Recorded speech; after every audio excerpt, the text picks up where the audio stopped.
নমস্কার। তো চলুন সবাইকে আমার চ্যানেলে ওয়েলকাম।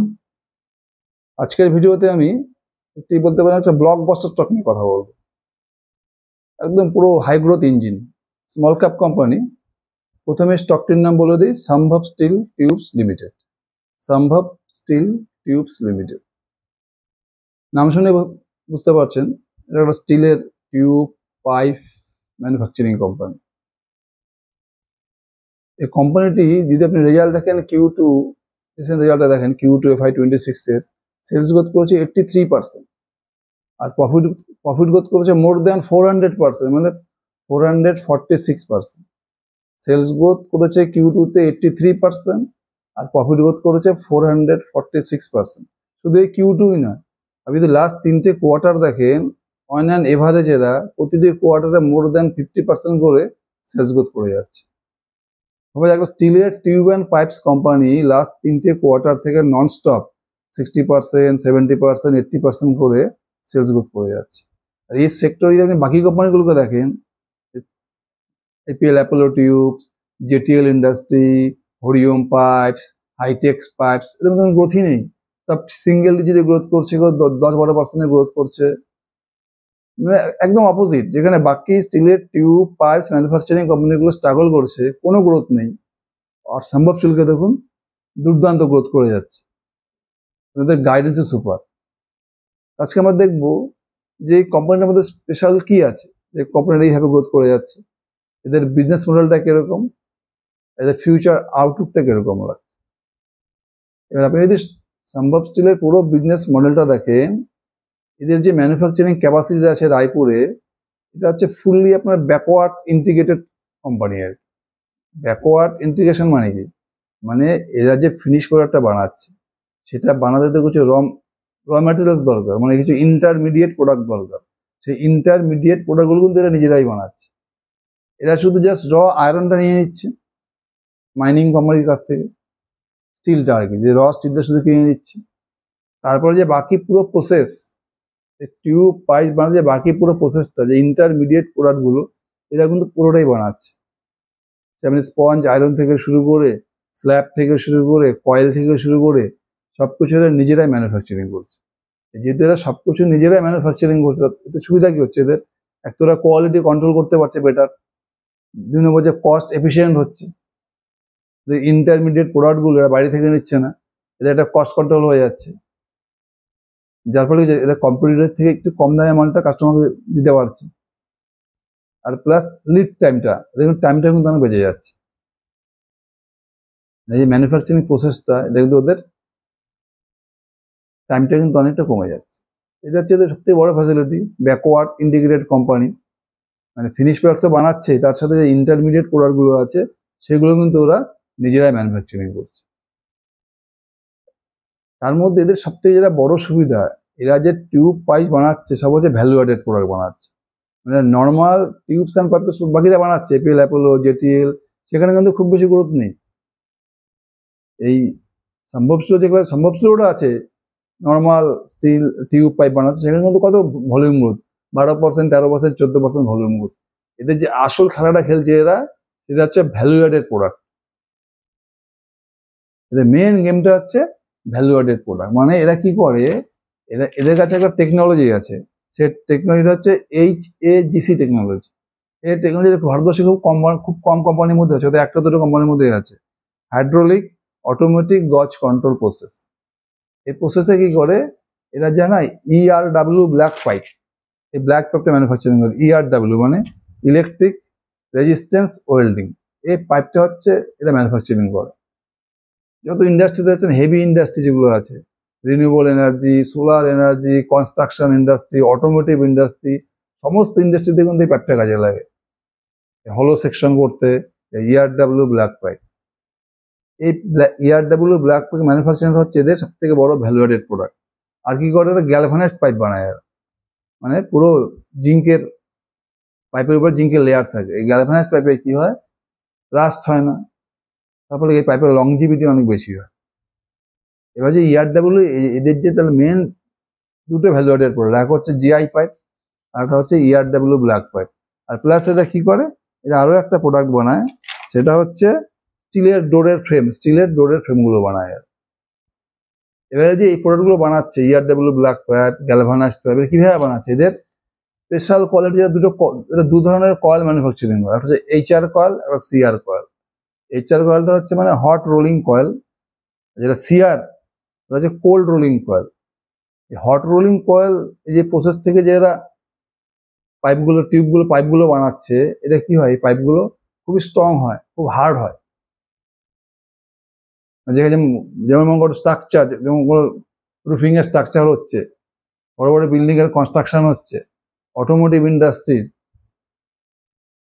তারপরে আপনার real estate industry, renewable energy industry, solar panel, এই ধরনের ইন্ডাস্ট্রিতে কিন্তু HR কয়েল, হট রোলিং কয়েলে কি হয়, পুরো এদের লংজিভিটি অনেক বেশি থাকে। আর প্লাস কোয়ালিটিতে দুর্দান্ত হয়, একদম পুরো স্ট্রেংথ দারুণ থাকে। এই জন্য হেভি ইন্ডাস্ট্রিতে লাগে, manufacturing industry, construction industry, ship building industry, এইসব জায়গায় কিন্তু HR কয়েল থেকে যে পাইপটা সেটা ইউজ করে। আর একটা কি বানায়, CR কয়েল মানে কোল্ড রোলিং কয়েল। এটা একটু এক্সপেন্সিভ হয়, মানে HR কয়েল ম্যানুফ্যাকচার করার পরে এটাকে আবার নর্মাল রুম টেম্পারেচার নিয়ে প্রসেস করে এটাকে CR coil, cold rolling coil বানায়। এই কয়েলটা কি হয়, এই কয়েলটার থেকে যে আপনার চিল্লা তৈরি হয় আর কি, টিউব বা পাইপ যে বানাচ্ছে, এই কয়েলটা যা বানাচ্ছে, এই কয়েলটা কোথায় লাগে, এই কয়েলটা লাগে হচ্ছে আপনার CR কয়েলটা লাগে হচ্ছে যেখানে ফিনিশ প্রোডাক্ট বানাবে, মানে এদের এই কয়েলের ফিনিশিংটা খুব সুন্দর হয়। যেমন হোম অ্যাপ্লায়েন্স যত আছে না, ফ্রিজ, AC, এদের বডি বানাচ্ছে এটা দিয়ে, গাড়ির যে বডি বানাচ্ছে এটা দিয়ে, CR কয়েল। এদের মেন স্পেশাল কোয়ালিটি হচ্ছে HR কয়েল, CR কয়েল, আর প্লাস হচ্ছে ERW ব্ল্যাক পাইপ আর গ্যালভানাইজড পাইপ। এখন হচ্ছে কয়েলের বাজার, সব ইন্ডাস্ট্রিতে আপনি দেখবেন কয়েল ছাড়া কিন্তু কোনো কাজ হচ্ছে না। স্টেনলেস স্টিল কয়েল সব ইন্ডাস্ট্রিতে কাজে লাগছে।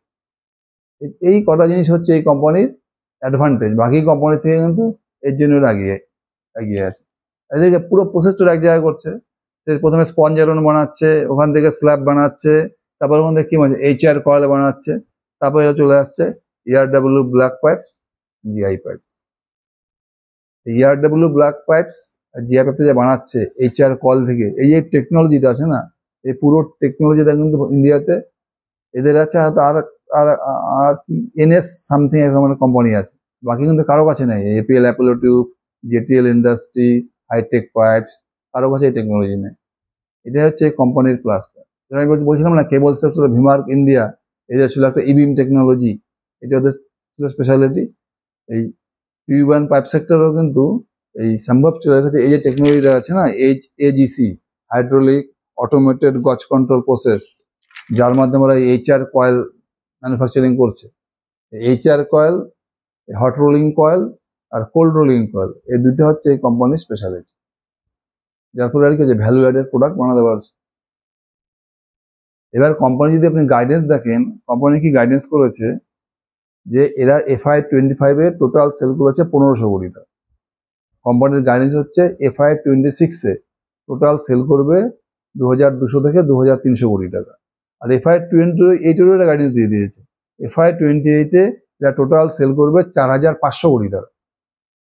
বুঝা যাচ্ছে, FY25 এদের গাইডেন্স 1500 কোটি টাকা, আর FY28 এর গাইডেন্স দিয়ে দিয়েছে 4500 কোটি টাকা, মানে 3 বছরে প্রায় 3x হয়ে যাবে সেলস। এত তাগড়া গাইডেন্স, তার কারণটা কি? কারণ এদের ডিমান্ড, এরা যে ভ্যালু অ্যাডেড প্রোডাক্ট বানাচ্ছে, সেই ভ্যালু অ্যাডেড প্রোডাক্টের কিন্তু হিউজ ডিমান্ড।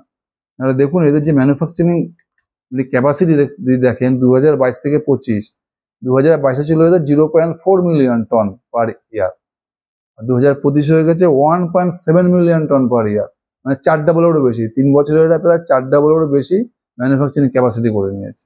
এখন যে ম্যানেজমেন্টের গাইডেন্স হচ্ছে, ম্যানেজমেন্ট এখন আরো 9325 কোটি টাকা ক্যাপেক্স করছে।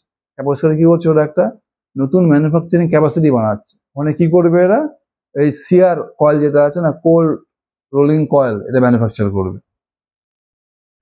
রায়পুরে করছে CR কয়েল, একটা মিল বানাচ্ছে এখানে, 9250 কোটি টাকা ম্যানুফ্যাকচারিং করবে। যদি এটা কমপ্লিট হয়ে গেল, তারপরে এরা আবার কি করছে, নতুন একটা ইন্টিগ্রেটেড ম্যানুফ্যাকচারিং প্ল্যান বানাচ্ছে। একটা হচ্ছে রায়পুরের যে ম্যানুফ্যাকচারিং ক্যাপাসিটিটা আছে, সেখানে ওরা কি করবে, একটা মিল বসাবে, কোল্ড রোলিং মিল, এটা একটা করবে। এটা হলো মানে ব্রাউনফিল্ড এক্সপেনশন, মানে পুরনো রায়পুর ক্যাপাসিটির মধ্যেই আরো ক্যাপাসিটি এক্সপেনশন করে এটা একটা কোল্ড রোলিং মিল বসাচ্ছে।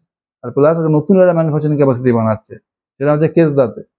এখানে এই ম্যানুফ্যাকচারিং ক্যাপাসিটি যদি হয়ে যায় এদের, এই ম্যানুফ্যাকচারিং ক্যাপাসিটি মোটামুটি 2027-এর Q4 থেকে চালু হয়ে যাবে। এটা হয়ে গেলে কি হবে, এদের যে পাইপ বানানোর ক্যাপাসিটি মোটামুটি 50% বেড়ে যাবে। আর স্টেনলেস স্টিলের যে ক্যাপাসিটিটা, এটা মোটামুটি 200% বেড়ে যাবে। বুঝতে পারছেন কোথায় চলে যায় ম্যানুফ্যাকচারিং ক্যাপাসিটিটা? এটা মোটামুটি 2027 এপ্রিল থেকে চালু হয়ে, মানে সরি 2027 Q4 থেকে চালু হয়ে যাবে। তাহলে একটা কি করছে এরা, রায়পুরে যে ম্যানুফ্যাকচারিং প্ল্যান্টটা আছে সেখানে একটা কোল্ড রোলিং মিল বানাচ্ছে, আর একটা নতুন ম্যানুফ্যাকচারিং ইউনিট খুলছে এরা কেসদাতে। যদি এগুলো চালু হয়ে যায় তাহলে এদের কি হবে, এদের মোটামুটি পাইপ ম্যানুফ্যাকচারিং ক্যাপাসিটি 50% বেড়ে যাবে। আর পুরো যে এদের stainless steel, ARW black pipe, HR coil, LR coil, এগুলো সরি CR কয়েল, এগুলোর ম্যানুফ্যাকচারিং ক্যাপাসিটি প্রায় 200% বেড়ে যাবে। এর জন্য ম্যানেজমেন্ট তো তাগড়া গাইডেন্স দিয়ে দিয়েছে, যে FY28 এদের সেল FY25 এর থেকে প্রায় 3x হয়ে যাবে। এবার যদি আপনি পুরো ডিলটা দেখেন সম্ভব স্টিলের, 2025-এ কত সেল ছিল, 1500 কোটি টাকা। আর 2026-এ ম্যানেজমেন্টের গাইডেন্স কি আছে, সেল হবে 2200 থেকে 2300 কোটি টাকা। এবার যদি 2026-এর Q1 Q2 দেখেন, এরা অলরেডি 1140 কোটি টাকা সেল করে নিয়েছে। তাহলে কোম্পানি আরামসে 2026-এ 2200 থেকে 2300 কোটি টাকা সেল করে নেবে। আর এদের এখন প্রফিট মার্জিন কথা, মোটামুটি 5.5 থেকে 6% নেট প্রফিট মার্জিন। এবার যদি FY26-এ এরা 2200 কোটি টাকাও সেল করে, তাহলে কত হচ্ছে টোটাল প্রফিট, মোটামুটি 120 থেকে 130 কোটি টাকা। FY26-এ সম্ভব স্টিলের টোটাল প্রফিট দাঁড়াচ্ছে 120 থেকে 130 কোটি টাকা। তাদের মার্কেট ক্যাপ কত, মোটামুটি 3500 কোটি টাকা।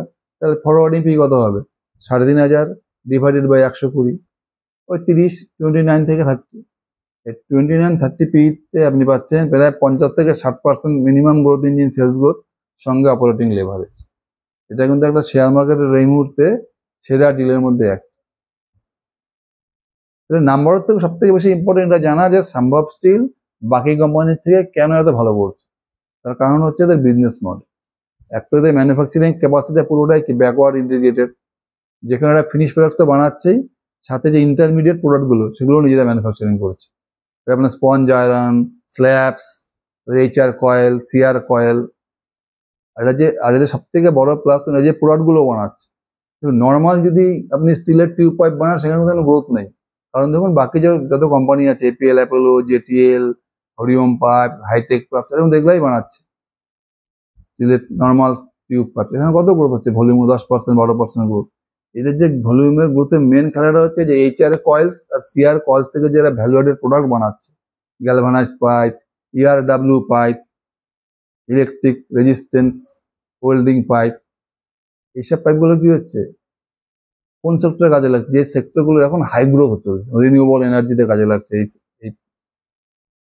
কয়েলটা। তারপরে আপনার সোলার এনার্জি, তারপরে আপনার হচ্ছে automotive industry, consumer durable electronics ইন্ডাস্ট্রিতে যে CR কয়েল, যেটা কোল্ড রোলিং কয়েল, এটা কোথায় ইউজ করছে, এটা বেশি ইউজ হচ্ছে আপনার কনজিউমার ডিউরেবল ফিনিশ প্রোডাক্ট, যেখানে বেশি হচ্ছে।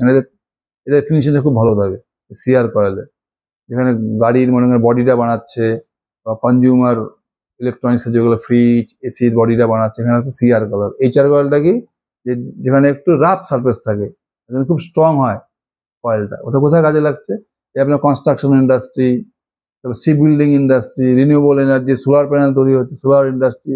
এর জন্য এদের ডিমান্ডটা দেবে যে সম্ভব স্টিল। আর এর জন্য এরা এত টাকা ক্যাপেস করে এরাও ম্যানুফ্যাকচারিং ক্যাপাসিটি বাড়িয়ে যাচ্ছে।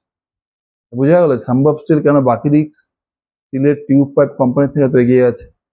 এই কোম্পানিটার মধ্যে প্রচুর স্কোপ আছে, কিন্তু ছোট মার্কেট ক্যাপ, বিজনেস মডেল সবার থেকে আলাদা, ভ্যালু অ্যাডেড প্রোডাক্ট বানাচ্ছে, টাকা ক্যাপেক্স করছে, ম্যানুফ্যাকচারিং ক্যাপাসিটি বাড়াচ্ছে।